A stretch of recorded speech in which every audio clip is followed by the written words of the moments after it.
Halo teman-teman, selamat datang, selamat bergabung kembali di Mas Aryo Channel. Terus belajar, terus tumbuh. Nah, untuk teman-teman yang baru saja bergabung, mohon dukungannya untuk menekan tombol subscribe supaya kita bisa terus-menerus ya belajar bersama melalui channel ini. Untuk yang punya pertanyaan, silahkan ditulis di kolom komentar, atau kritik dan saran juga boleh dituliskan di kolom komentar. Saya sangat senang untuk membalas komentar teman-teman, paling senang itu, jadi nanti semua akan saya jawab satu persatu. Untuk teman-teman yang suka dengan video ini, boleh like dan juga bisa share di media sosialnya. Nah teman-teman, kita semua sebagai pedagang sepakat ya, kalau pembeli itu adalah raja yang harus kita layani dengan sebaik-baiknya. Ya, itu adalah kewajiban kita ya untuk melayani pembeli sebaik-baiknya, dan juga passion kita untuk melayani dengan baik, menampilkan diri kita sebagai pedagang yang baik, pedagang yang melayani. Kemudian yang kedua adalah kita juga harus menjalin silaturahmi, menjaga hubungan baik dengan para pembeli atau para pelanggan kita, teman-teman. Nah, untuk mewujudkan itu, teman-teman, sebenarnya justru tidak semua hal atau keinginan atau harapan atau permintaan konsumen harus dipenuhi. Ada setidaknya dua hal yang sebaiknya justru tidak dipenuhi untuk tetap menjaga hubungan baik dengan konsumen dan juga demi perkembangan usaha kita sendiri. Yang pertama adalah permintaan hutang dari konsumen. Ya, ada banyak kasus, ada banyak komentar juga masuk di channel ini yang menanyakan soal itu. Kebiasaan konsumen yang berhutang, kemudian ketika ditagih justru marah, atau kalau berpapasan di jalan nggak mau nengok gitu ya, buang muka. Nah, ini jadi masalah global teman-teman ya, semua pedagang mengalami. Nah, untuk itu solusinya hanya bisa datang dari kita, dari pedagangnya yang harus tegas secara prinsip, tetapi secara penyampaian memang harus arif dan bijaksana, teman-teman. Harus tidak boleh terlalu kaku gitu menyampaikannya. Tapi secara prinsip ya harus seperti itu, harus intinya menolak gitu. Tinggal penyampaiannya aja bagaimana. Karena konsepnya gini, teman-teman.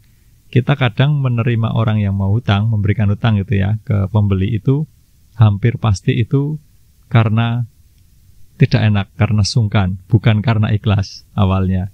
Pasti seperti itu. Saya sendiri seperti itu. Mungkin yang hutang kenal atau tetangga atau teman atau orang yang sebelumnya sudah pernah bertemu, sudah pernah mengenal, jadi kita sungkan. Nah, sekarang kita pikir kembali, teman-teman. Kalau kita sungkan ketika orang lain mau hutang ke toko atau warung kita sungkan menolak. Nah, apalagi nanti ketika kita menagih, teman-teman. Karena biasanya orang hutang itu satu paket dengan lupa. Ya, biasanya orang kalau sudah hutang itu cenderung lupa. Tidak semua, tapi kecenderungannya seperti itulah.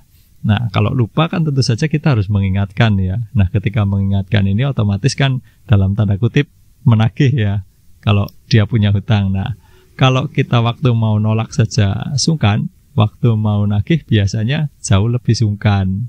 Nah, itu akan menjadi masalah di kemudian hari. Itulah kenapa kalau ada orang yang berhutang, jauh lebih baik, kalau saran saya lebih baik jangan diberikan gitu ya. Walaupun hutang itu modusnya banyak, teman-teman. Tidak hanya sekedar beli barang lalu bayarnya besok, tapi kadang ada yang beli barang misal totalnya 50.000, hanya bawa uang 20.000 atau 30.000. Nah, dia bilang kurangannya besok, ya sama saja meninggalkan hutang. Atau juga ya macam-macam lah caranya ya. Biasanya mereka yang sudah punya kebiasaan hutang itu lebih pengalaman. Itu kemudian berikutnya, kenapa harus dihindari kalau ada orang yang mau berhutang? Ya karena bisa jadi kebiasaan, teman-teman. Sekali diberikan, saya yakin akan lebih mudah di kemudian hari dia untuk datang mengulangi kebiasaannya untuk berhutang. Kemudian yang berikutnya adalah bisa memicu pelanggan lain atau pembeli lain juga melakukan hal yang sama. Misalnya ada orang lain yang mendengar, kalau di tempat kita utang itu diizinkan, maka orang lain juga akan datang melakukan hal yang sama dengan mengatakan, si A saja kemarin boleh hutang, masa saya nggak boleh? Nanti dikira membeda-bedakan kan, kita semakin sungkan lagi, akhirnya kita berikan juga hutang ke orang lain, dan ya menambah masalah yang sama jadi semakin besar, teman-teman. Nah, itu nanti kalau sampai urusannya sudah tagih menagih dan sudah ketemu di jalan berpapasan, sudah nggak saling menyapa, nah ini silaturahmi kita dengan pembeli justru akan rusak, teman-teman. Jadi sebaiknya dihindari. Kemudian yang kedua, selain hutang, kebiasaan yang sepele, sederhana sekali, teman-teman, tapi sering terjadi terutama di perkampungan, pemukiman, ya, di perkotaan kecil seperti tempat saya ini, bukan kota besar, jadi masih saling mengenal satu dengan yang lain, ya, antara tetangga yang agak jauh pun masih saling mengenal. Biasanya punya kebiasaan berbelanja justru pada saat tokonya sudah tutup atau warungnya sudah tutup, teman-teman. Jadi mereka datang malam-malam, ketok-ketok pintu, butuh sesuatu, minta dibukakan dan minta dilayani. Ini sebenarnya umum terjadi di mana-mana, maka saya juga hanya bisa menyarankan saja, ya, sebaiknya untuk kondisi seperti ini juga dihindari, teman-teman. Tapi ini kembali ke teman-teman sendiri juga, ya. Kalau memang merasa itu justru rezeki, kita sudah tutup, masih ada rezeki datang, ya nggak apa-apa, teman-teman mau melayani tidak apa-apa. Cuman kalau saran dari saya, untuk perkembangan kedepannya, teman-teman, supaya usaha kita lebih berjalan profesional, jam kerjanya lebih jelas, jam operasionalnya lebih jelas, maka jauh lebih baik kita mulai mendisiplinkan soal jam operasional ini, teman-teman. Jadi mulai mengedukasi pembelinya, mengedukasi konsumennya bahwa kita itu buka antara jam sekian sampai jam sekian, dan kita juga konsisten menjalankan jam operasionalnya. Misal seperti saya itu buka dari jam 7 pagi sampai jam 7 malam. Kalau dulu memang kalau sudah tutup diketuk-ketuk masih saya layani, teman-teman. Tapi lambat laun saya rasakan ini menjadi kebiasaan. Padahal saya sudah buka dari pagi dan jamnya selalu konsisten, selalu jam 7 pagi sampai jam 7 malam, bahkan dulu jam 7 pagi sampai jam 8 malam, teman-teman.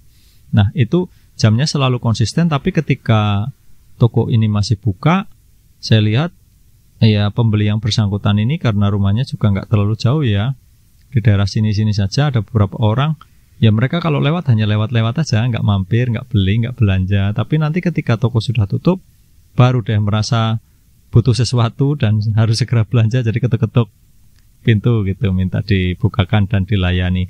Saya kira lama-kelamaan menjadi hal yang kurang bagus, ya. Kita jadi tidak punya waktu juga untuk kegiatan lain di luar usaha. Kemudian jam operasional toko menjadi tidak jelas, dan akhirnya pelan-pelan saya edukasi para pembeli bahwa kita punya jam operasional dan di luar itu kami sudah tidak bisa melayani gitu. Kadang juga ada yang tanya, soalnya gini Mas, kadang saya dapat pesanan mendadak, ya, ini penjual makanan, ya, dia bikin makanan jadi butuh kemasan mendadak karena ada pesanan juga mendadak.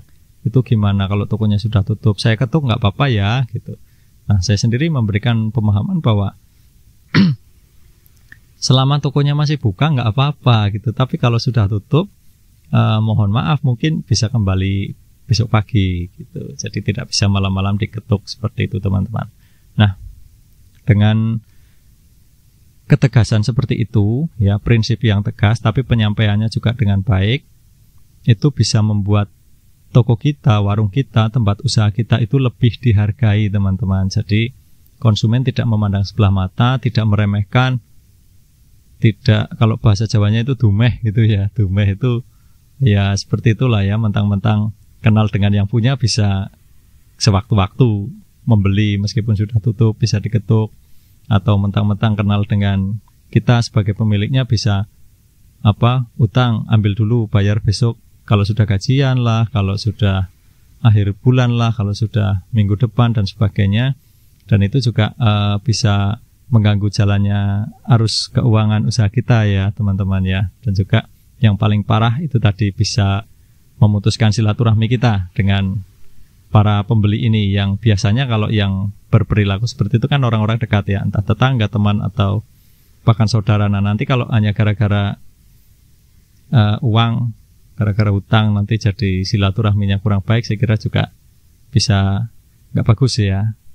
Nah, teman-teman, kalau kita sudah bisa menjalankan kedua hal itu tadi, sudah berhasil mendisiplinkan dua hal itu tadi, kita bisa memakai energi kita untuk hal-hal yang lain yang lebih bermanfaat, ya. Kalau saya lebih mengutamakan pertumbuhan dan perkembangan usaha, jadi usaha saya tidak hanya seperti ini terus, 1 tahun masih seperti ini, 5 tahun masih seperti ini, 10 tahun masih seperti ini, saya kira setiap pedagang, setiap orang ya, setiap pengusaha ingin usahanya bertumbuh. Nah, kalau sudah mulai bisa disiplin, mulai bisa profesional, nah kita tinggal meluangkan waktu dan tenaga kita untuk menata usaha kita supaya bisa jauh lebih baik, teman-teman. Nah teman-teman, demikianlah video kita kali ini. Jika ada pertanyaan atau kritik dan saran, bisa langsung ditulis di kolom komentar. Nanti akan saya jawab satu persatu.